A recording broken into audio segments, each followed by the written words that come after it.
We start on a Saturday morning of a family that's getting ready to start moving to another house. The sun is glistening on the curtains by the window as the alarm goes off. Honey, it's time to wake up so that we can get ready to start moving to the house. Okay, honey, I'll be up in a second. How you doing, sweetheart? I'm doing good, Daddy. Is today the day we're going to start moving? Yeah, it is. And we're going to get busy moving as we have a lot of stuff to move. So get ready for the day. The entire family got ready for the day as it was blazing hot. It was 95 degrees and there was no wind whatsoever. And it was humid, so it felt even hotter, maybe more like 110. Brian and Susan finally got ready and were headed down to the parking lot to meet the moving company. Good morning, fellas. How are you guys doing today? Pretty good. How about you guys? Pretty good and excited as we get to move to our new house. Why don't we get this show on the road? Let's do it.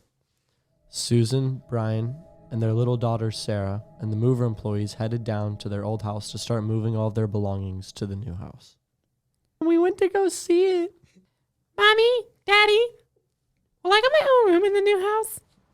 Yes, you will, sweetie. You'll have all the room in the world. Well, fellas, we're here, so let's get to moving. The mover employees, Susan, Brian, and their daughter, all started to go into the old house and start putting things in the trailer. One by one, they put their belongings in the trailer. Honey, do you want to keep these old electronics or just get rid of them? Just get rid of those old electronics. We don't need them anymore. Okay. Daddy, are we almost done? We're getting there, sweetheart, but we're only about a third of the way done. If you want to take a break, you can go to the car and get some rest. Okay, I'll do that.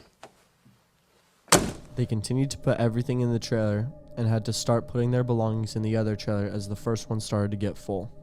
All right, well, the first one's full, so let's start putting things in the other trailer. We'll have enough free space in there. All right, well, we're almost done, so we should be finished and head out to the new house in about 45 minutes. Let's get moving so we can finish up and I can eat lunch. How are you doing, sweetheart? I'm good. Are you guys almost done yet? Yeah, only 45 minutes more and we should be finished. Then we'll go get some lunch afterwards. Sounds good. They continued to put things into the other trailer and the old house started to look empty as more things were being taken out. Finally, they finished and left to go get lunch. We'll go get some lunch, then go and set up everything in the new house. The family got lunch and headed to the new house so that they could unpack everything from the trailers and set it up. Welcome to our new home, everyone. It's really pretty. I like the area that we picked to be in. It's really nice, especially since I get to have my own room. They started to unpack everything to the new house as the mover employees also helped to put stuff in the new house. Sarah was wandering around the house and seeing all the new rooms and went up to the attic. As she was in there, she noticed that there was no light in the attic as there was no windows. She was wandering around until she looked and saw a box move. She was scared but curious at the same time, so she went to go investigate. A book suddenly fell. She got scared, so she left the attic outside and continued putting things back in the house. Mommy, Daddy, a book fell in the attic on its own. Oh, sweetie, I bet you accidentally ran into a box and it fell. There's nothing to be afraid of. Yeah, it's fine, sweetheart. There are no ghosts in this house. Everyone continued to unpack everything and thought nothing of the falling book. We're finally done, guys. Great job, everyone. All right, looks good. Everything is done. I'll be on my way. All right, thanks for helping. No problem. So, honey, how are you liking the new house? I really like it. I think it's even better than our last house. That's good to hear. I can tell that Sarah's really happy about this house. As a long day turned into a long night, the family got ready to rest up and go to bed. So, honey, how are you liking the new house? I really like it. I think it's even better than our last house. That's good to hear. I can tell that Sarah's really happy about this new house. Yeah, she does seem to really like it. Mommy, Daddy, there's something in my closet. What is it, sweetheart? I don't know, but my closet opened on its own. Are you sure it opened on its own? Yeah, I'm sure. I'll go check it out. Brian and Sarah went to her room to check if there was anything in the closet, as she claimed. Brian thought that Sarah was just scared of the dark, as she had always been. It's okay, sweetie. There's nothing in the closet. Are you sure, Daddy? Yes, I'm sure. Now go to bed, sweetheart. It's getting late. Brian!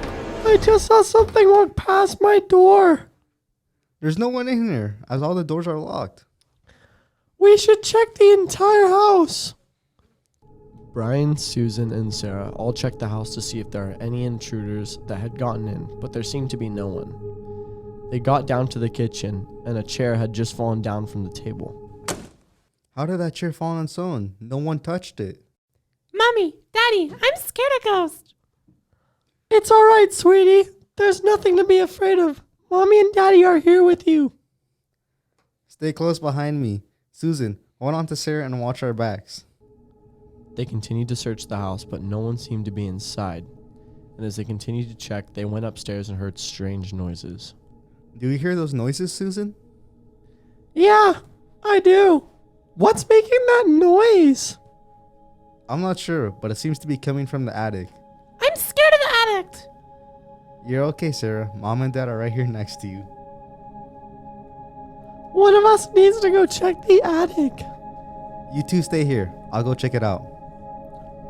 Brian went up the ladder to the attic as Susan and Sarah stayed down. Brian had a bad feeling about this as weird occurrences happened around the house. Be careful, honey. I'll be fine. Susan heard strange noises too, such as screeches and screams coming from around her, and she made Sarah stand close to her.